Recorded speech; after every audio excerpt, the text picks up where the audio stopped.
A Swiftly Tilting Planet by Madeleine L'Engle. Wind, unicorn, and boy merge into a single swiftness. When 15-year-old Charles Wallace Murry shouts out an ancient rune meant to ward off the dark in desperation, a radiant creature appears. It is a Gaudior, unicorn and time traveler. Charles Wallace and Gaudior must travel into the past on the winds of time to try and find a might have been a moment in the past when the entire course of events leading to the present can be changed and the future of Earth, the small, swiftly tilting planet, saved. A Swiftly Tilting Planet is the third book in Madeleine L'Engle's classic Time Quintet.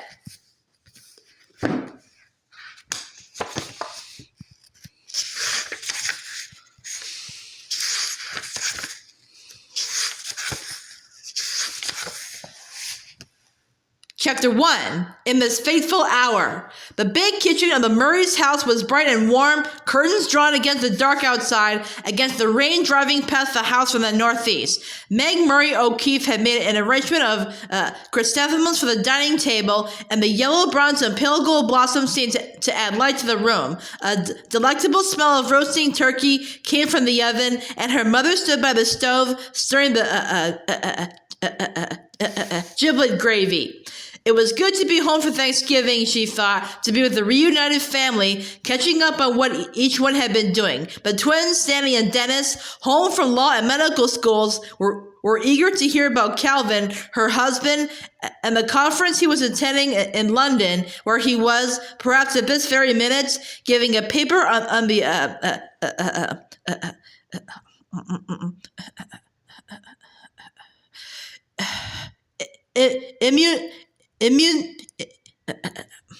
immunological system of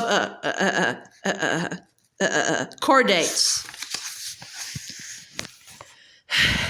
It's a tremendous honor for him, isn't it, sis? Sandy asked. Enormous. And how about you, Mrs. O'Keefe? Dennis smiled at her. Still seems strange to call you Mrs. O'Keefe. Strange to me, too. Meg looked over at the rocker by the fireplace where her mother-in-law was sitting, staring into the flames. She was the one who was Mrs. O'Keefe to Meg. I'm fine, she replied to Sandy. Absolutely fine. Dennis, already very much the doctor, had taken his stethoscope, of which he was enormously proud, and put it against Meg's burgeoning belly, beaming with pleasure as he heard the strong heartbeat of the baby within. You are fine indeed. She returned the smile, then looked across the room to her youngest brother, Charles Wallace, and to their father, who were deep in concentration, bent over the model they were building of a tesseract. The square squared and squared again, a construction of the dimension of time. It was a beautiful and complicated creation of steel wires and ball bearings and lucite, parts of it revolving, parts swinging like pendulums. Charles Wallace was small for his 15 years. A stranger might have guessed him to be no more than 12, but the expression in his light blue eyes as he watched his father alter one small rod on the model was mature and highly intelligent. He had been silent all day, she thought. He seldom talked much, but his silence on this Thanksgiving day, as the approaching storm moaned around the house and clapped the shingles on the roof, was different from his usual lack of chatter. Meg's mother-in-law was also silent, but that was not surprising. What was surprising was that she had agreed to come to them for Thanksgiving dinner. Mrs. O'Keefe must have been no more than a few years older than Mrs. Murray, but she looked like an old woman. She had lost most of her teeth, and her hair was yellowish and unkempt, and looked as if it had been cut with a blunt knife. Her habitual expression was one of resentment. Life had not been kind to her, and she was angry with the world, especially with the Murrays. They had not expected her to accept the invitation, particularly with Calvin in London. None of Calvin's family responded to the Murrays' friendly overtures. Calvin was, as he explained to Meg at their first meeting, biological sport, totally different from the rest of his family, and when he received his MD/PhD, they took that as a sign that he had joined the ranks of the enemy. And Mrs. O'Keefe shared the attitude of many of the villagers that Mrs. Murray's two earned PhDs and her experiments in the stone lab, which adjoined the kitchen, did not constitute proper work. Because she had achieved considerable recognition, her puttering was tolerated, but it was not work in the sense that keeping a clean house was work, or having a 9-to-5 job in the factory or office was work. How could that woman have produced my husband? Meg wondered for the 100th time, and imaged Calvin's alert expression and an open smile. Mother says there's more to her than meets the eye, but I haven't seen it yet. All I know is that she doesn't like me or any of the family. I don't know why she came for dinner. I wish she hadn't. The twins had automatically taken over their old job of setting the table. Sandy paused, a handful of forks in his hand, to grin at their mother. Thanksgiving dinner is practically the only meal Mother cooks in the kitchen, instead of out in the lab on her Bunsen burner, Dennis concluded. Sandy patted her shoulder affectionately. Not that we're criticizing Mother. After all, those Bunsen burner stews did lead directly to the Nobel Prize. We're really very proud of you, Mother, although you and Father give us a heck of a lot to live up to. Keeps our standards high. Sandy took a pile of plates from the kitchen dresser, counted them, and set them in front of the big platter which would hold the turkey. Home, Meg thought comfortably, and regarded her parents and brothers with affectionate gratitude. They had put up with her all through her prickly adolescence, and she still did not feel very grown up. It seemed only a few months ago that she had braces on her teeth, crooked spectacles that constantly slipped down her nose, unruly mouse brown hair, and a wistful certainty that she would never grow up to be a beautiful and self-confident woman like her mother. Her inner vision of herself was still more the adolescent Meg than the attractive young woman she had become. The braces were gone, the spectacles replaced by contact lenses, and though her chestnut hair might not quite rival her mother's rich auburn, it was thick and lustrous and became her perfectly pulled softly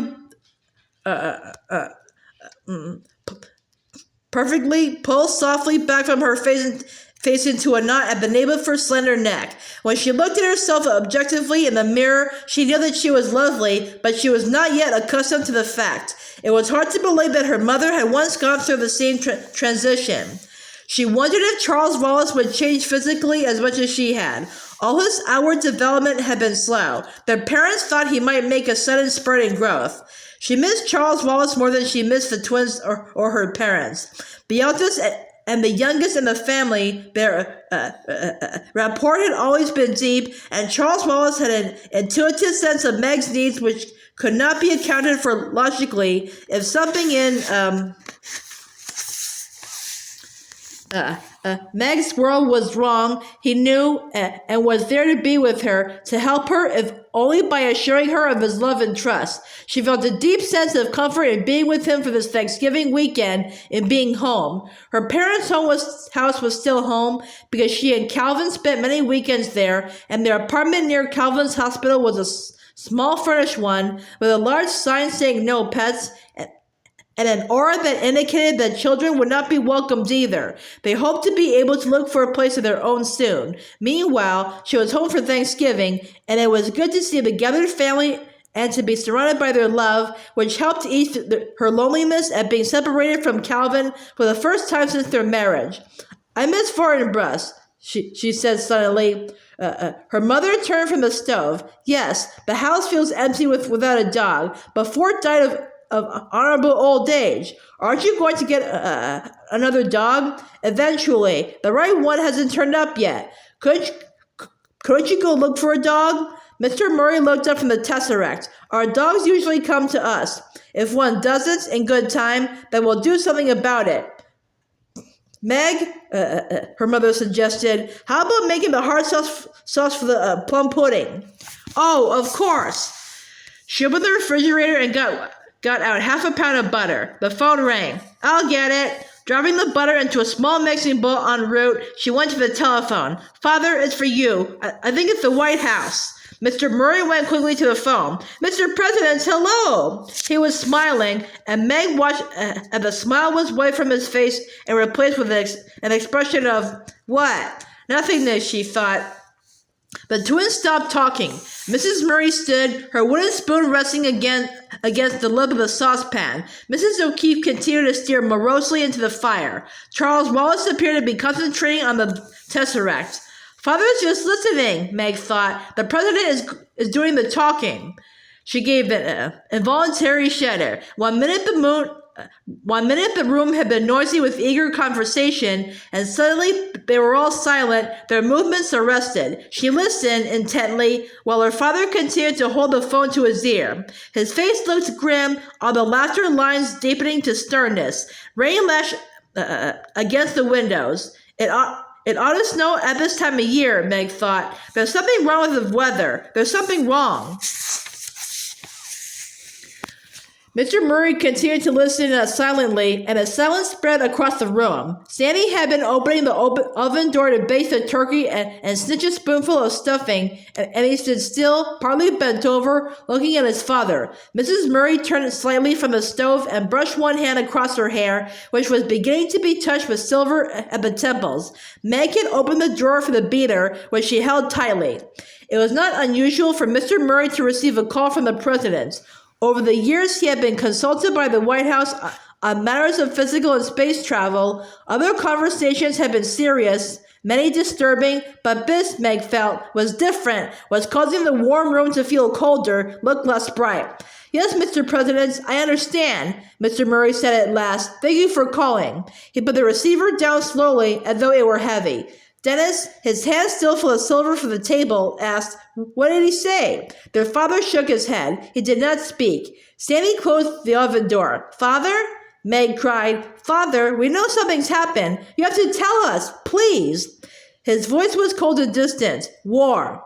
Meg put her hands protectively over her belly. Do you mean nuclear war? The family seemed to draw together, and Mrs. Murry reached out a hand to include Calvin's mother. But Mrs. O'Keefe closed her eyes and excluded herself. Is it Mad Dog Branzillo? Asked Meg. Yes, the president feels that this time Branzillo is going to carry out his threat, and Ben will have no choice but to use her anti-ballistic missiles. How would a country that small get a missile? Sandy asked.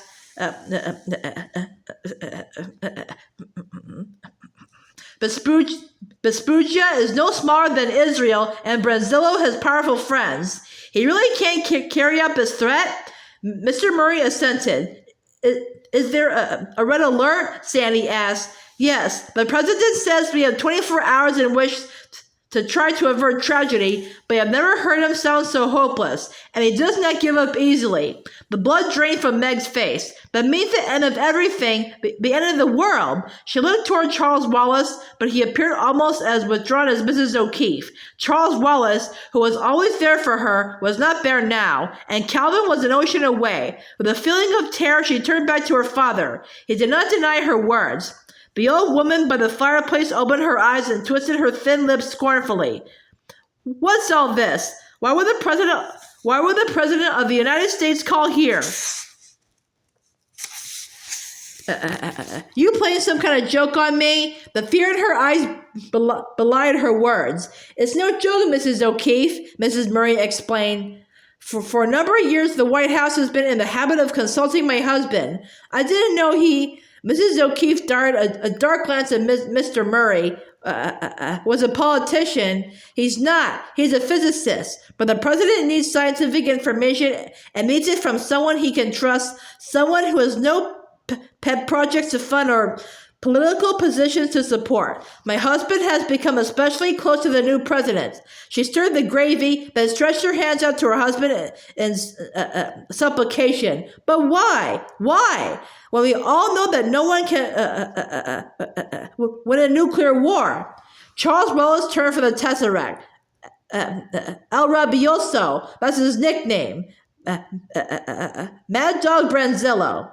El Rabioso seems singularly appropriate for a man who overthrew the democratic government with a wild and bloody coup d'etat. He is mad indeed, and there is no reason in him. One madman in Vespusia, Dennis said bitterly, can push a button and it will destroy civilization, and everything mother and father have worked for will go up in a mushroom cloud. Why couldn't the president make him see reason? Sammy fed a fresh log onto the fire as though taking hope from the warmth and light. Dennis continued, if Branzillo does this, sends missiles, it could destroy the entire human race. Sandy scowled ferociously, which might not be so bad, and even if a few people survive in sparsely inhabited mountains and deserts, there'd be so much fallout all over the planet that their children would be mutants. Why couldn't the president make him see? Nobody wants war at that price. It's not for lack of trying, Mr. Murray said, but El Rabioso deserves his nickname. If he has to fall, he'd just as soon take the human race with him. So they sent missiles from Vespusia, and we returned ours to them, and all for what? Sandy's voice cracked with anger. El Rabioso sees this as an act of punishment, of just retribution. The Western world has used up more than our share of the world's energy, the world's resources, and we must be punished. Mr. Murray said, we are responsible for the acutely serious oil and coal shortage, but the foliation of trees, the grave damage to the atmosphere, and he is going to make us pay. We stand accused, Sammy said, but if he makes us pay, Vespusia will pay just as high a price. Mrs. O'Keefe stretched her wrinkled hands out to the flames. At Tara and this fateful hour, she mumbled. Meg looked at her mother-in-law questioningly, but the old woman turned away. Meg said to the room at large, I know it's selfish, but I wish Calvin weren't in London giving that paper. I wish I'd gone with him. I know, love, Mrs. Murray replied, but Dr. Louise thought you should stay here. I wish I could at least phone him. Charles Wallace moved out of his withdrawn silence to say, it hasn't happened yet, nuclear war. No missiles have been sent. As long as it hasn't happened, there's a chance that it may not happen. A faint flicker of hope moved across Meg's face. Would it be better, she wondered, if we were like the rest of the world and didn't know the horrible possibility of our lives being snuffed out before another sun rises? How do we prepare? In this fateful hour, the old woman mumbled again, but turned her head away when the Murrays looked at her. Charles Wallace spoke calmly to the whole family, but looked at Meg. It's Thanksgiving, and except for Calvin, we're all together, and Calvin's mother is with us, and that's important, and we all know where Calvin's heart is. It's right here. England doesn't observe Thanksgiving, Sandy remarked, but we do. His father's voice was resolute. Finish setting the table, please. Dennis, will you fill the glasses? While Mr. Murray carved and Mrs. Murray thickened the gravy, Meg finished beating the hard sauce, and the twins and Charles Wallace carried bowls of rice, stuffing, vegetables, cranberry sauce to the table. Mrs. O'Keefe did not move to help. She looked at her work-worn hands, then dropped them into her lap. At Tara and this fateful hour, this time nobody heard her. Sandy, trying to joke, said, remember the time Mother tried to make oatmeal cookies over the Bunsen burner in a frying pan? They were edible, Dennis said. Almost anything is to your appetite, which, despite everything, is enormous. And it's time to go to the table, Mrs. Murray said. When they were in their places, she automatically held out her hands, and then the family, with Mrs. O'Keefe between Mr. Murray and Meg, was linked around the table. Charles Wallace suggested, let's sing Dona Nobis Pessem. It's what we're all praying for. Sandy better start then, Meg said. He's got the best voice. And then Dennis and Mother, and then Father and you and I. They raised their voices in the old round, singing over and over, give us peace, give us peace, give us peace. Meg's voice trembled, but she managed to sing through the end. There was silence as the plates were served, silence instead of the usual happy noise of conversation. Strange, Mr. Murry said, but the ultimate threat should come from a South American dictator in an almost unknown little country. White meat for you, Meg? Dark too, please. Isn't it ironic that all this should be happening on Thanksgiving? Mrs. Murry said, I remember my mother telling me about one spring, many years ago now, when relations between the United States and the Soviet Union were so tense that all the experts predicted nuclear war before the summer was over.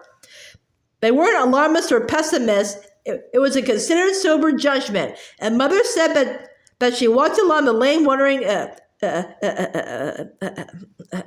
if the pussy willows would ever bud again. After that, she waited each spring for the pussy willows, remembering, and never took their budding for granted again. Her husband nodded. There was a reprieve then. There may be again. But is it likely? Sandy's brown eyes were sober. It wasn't likely then. The pussy willows, nevertheless, had budded for a good many springs. He passed cranberry sauce to Mrs. O'Keefe. In this fateful hour, she mumbled, and waved the sauce away. He bent toward her. What was that? Tara, in this fateful hour, she said irritably. Can't remember. Important. Don't you know it? I'm afraid not. What is it? Rune. Patrick's rune. Need it now. Calvin's mother had always been taciturn. At home, she had communicated largely in grunts. Her children, with the exception of Calvin, had been slow to speak because they seldom heard a complete sentence until they went to school. My grandmother from Ireland, Mrs. O'Keefe pointed at Charles Wallace and knocked over her glass. Dennis fetched paper towels and mopped up the spilled liquid. I suppose, cosmically speaking, it doesn't make much difference whether or not our second-rate little planet blows itself up.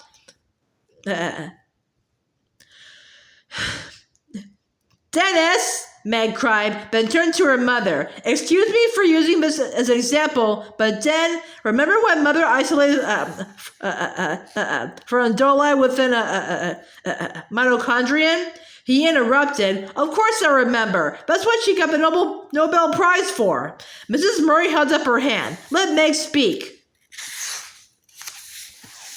Okay then,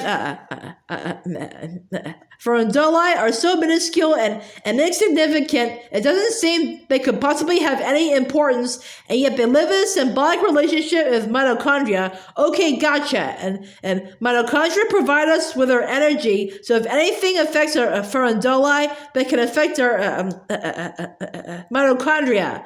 And, Meg concluded, if that happens, we could die from energy loss, as you well know. Go on, Sandy said. So if we blow up our planet, it would certainly have some small effect on our solar system, and that could affect our galaxy, and that could... The old chain reaction theory? Sandy asked. More than that. Interdependence. Not just one thing leading to another in a straight line, but everything and everyone everywhere interacting.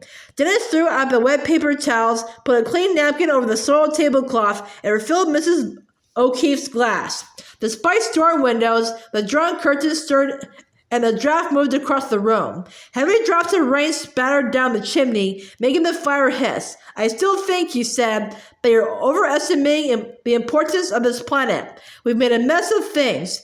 Maybe it's best we get blown up. Dennis, you're a doctor, Meg reprimanded. Not yet, Sandy said, but he's going to be. He's supposed to care about and guard life. Sorry, sis, Dennis said swiftly.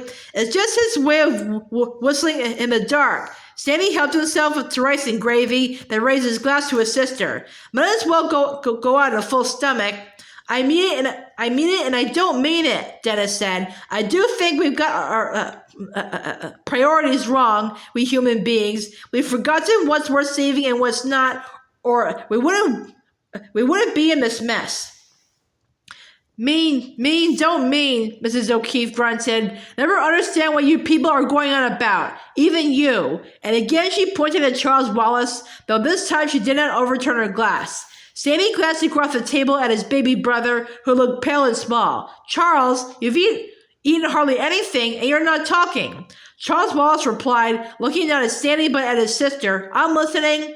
She pricked up her ears. To what? He shook his head so slightly that only she saw and stopped questioning. At Tara, in this fateful hour, I place all heaven with its power. Mrs. O'Keefe pointed at Charles and knocked over her glass again. This time, nobody moved to mop up. My grandma from Ireland, she taught me, set great store on it. I place all heaven with its power. Her words dribbled off.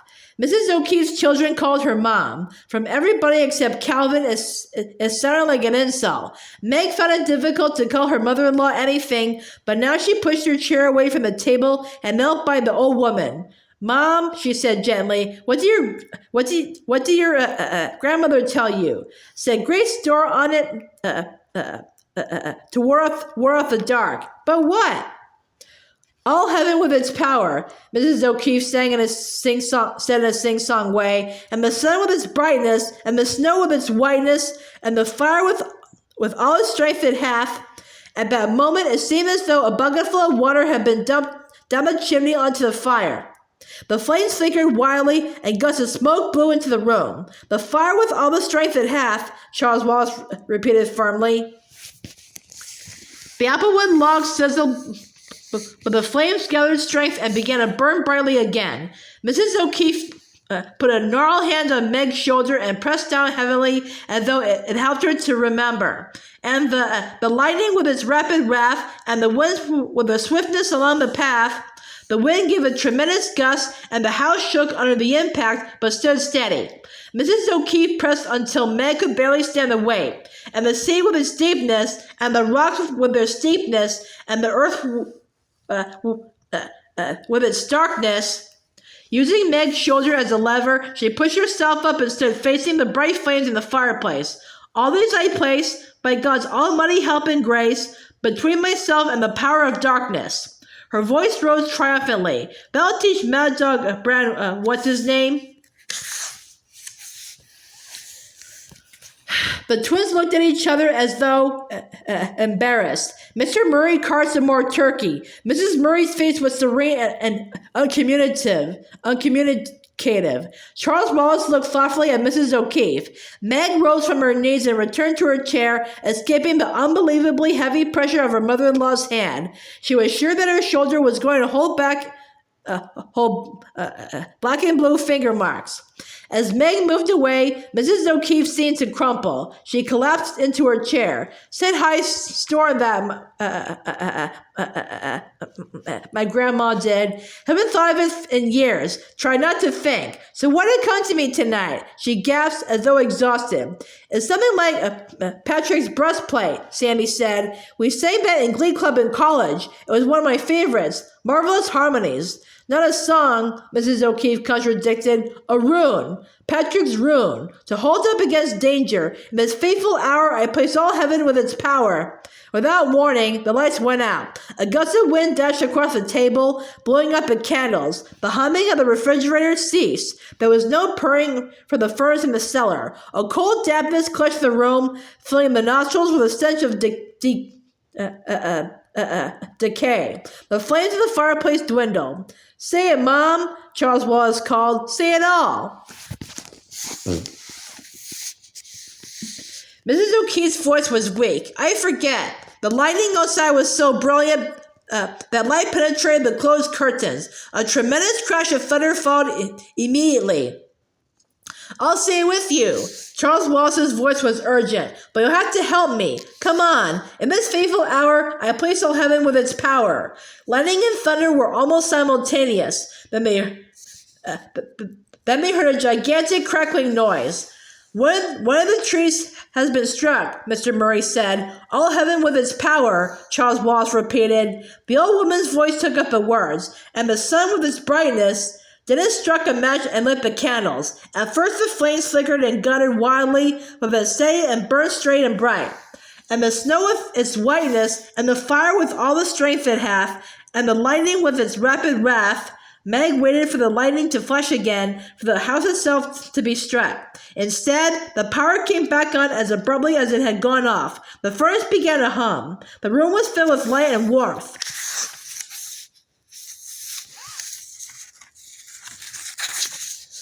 And the sea with its deepness, and the rocks with their steepness, and the earth with its darkness, all these I place, by God's almighty help and grace between myself and the powers of darkness.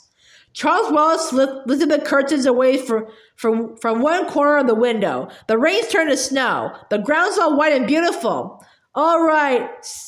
Sandy looked around the room. What's this all about? I know something's happened, but what?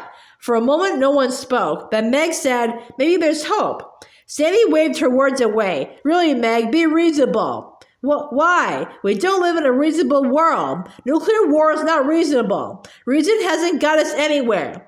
But you can't throw it out. Brazilla was mad and there's no reason in him. Dennis said, okay, Sandy, I agree with you. But what happened? Meg glanced at Charles Wallace, but he had his withdrawn, listening look. Sandy replied, much as we like it to, a freak of weather here in the northeastern United States isn't going to have anything to do with whether or not a South American madman pushes a button to start the war that very likely will be the war to end wars. The baby moved within Meg, a strong affirmation of life. Father, is the president going to call again? He said he would. He said he would when there's any news, one way or other. Within 24 hours? Yes, I would not want to be in its position at the moment. Or in ours, Dennis said. It strikes me the whole world is in it together. Charles Wallace continued to look out the window. The snow's stopping. The wind has shifted to the northwest. The clouds are moving. I see a star. He let the curtain drop. Mrs. O'Keefe jerked her chin toward him. You, Chuck. I come because of you. Why, Mom? He asked gently. You know. He shook his head. Stop him, Chuck. Stop Mad Dog Bram. Stop him. She looked old and small, and Meg wondered how she could have pressed down so heavily on her shoulder. And twice Mrs. O'Keefe had called Charles Wallace Chuck. Nobody ever called him Chuck. Occasionally, plain Charles, but never Charlie or Chuck. Mrs. Murry asked, Mrs. O'Keefe, would you like some tea or coffee? Mrs. O'Keefe cackled without mirth. That's right. Don't hear. Think I'm crackers. Not such a fool as all that. Chuck knows. She nodded toward Charles Wallace. Woke up this morning and wasn't going to come. Then something told me I was to come, like it or not, and I didn't know why till I saw you with the big ancient eyes, and the runes started to come back to me.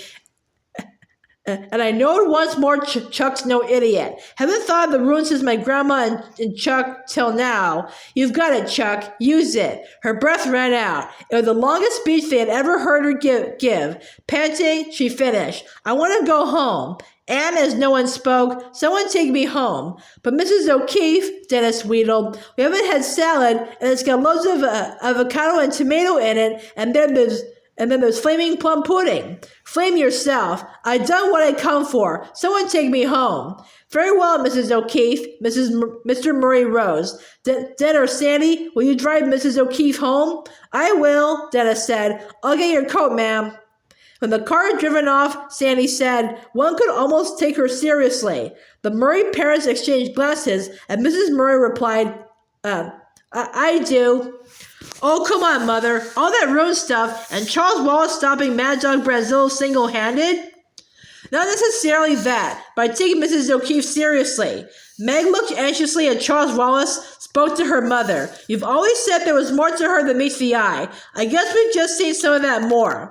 I rather think we have, her father said. All right, then. Well, what was it all about? It was all unnatural. What's natural? Charles Wallace asked. Sandy raised his eyebrows. Okay, little brother, what do you make of it, Ben? How do you plan to stop Branzillo?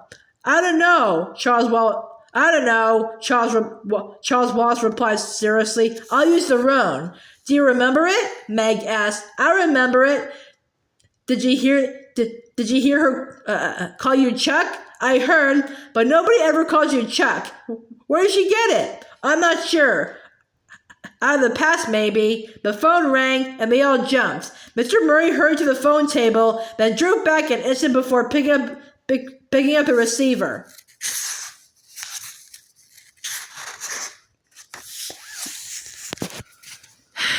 But it was not the president's. It was Calvin calling from London. He spoke briefly to everybody, was sorry to miss his mother and Dennis, but he was delighted that his mother had come. His paper had gone extremely well. The conference was interesting. At the last he asked to speak to Meg again and said only, "I love you," and hung up.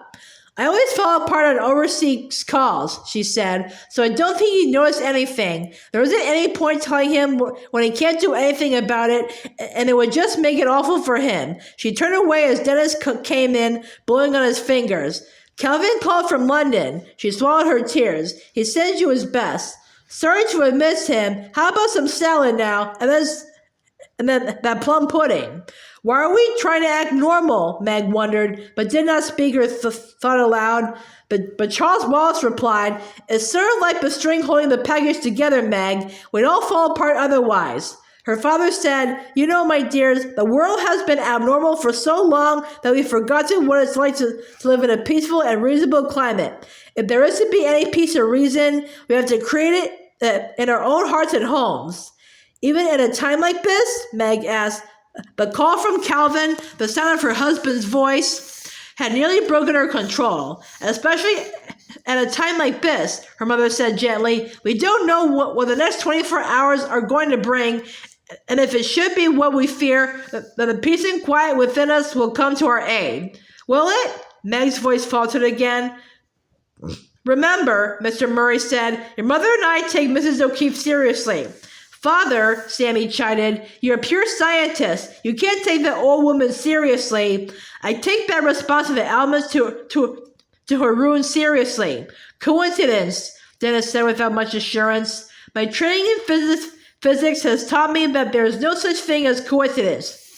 "Charles Wallace still hasn't said anything." Meg looked to her small brother. Dennis said, "What about it, Charles?" He shook his head slowly. He looked bewildered. "I don't know. I don't know. I think I'm supposed to do something, but I don't know what. But if I'm meant to do something, I'll be told."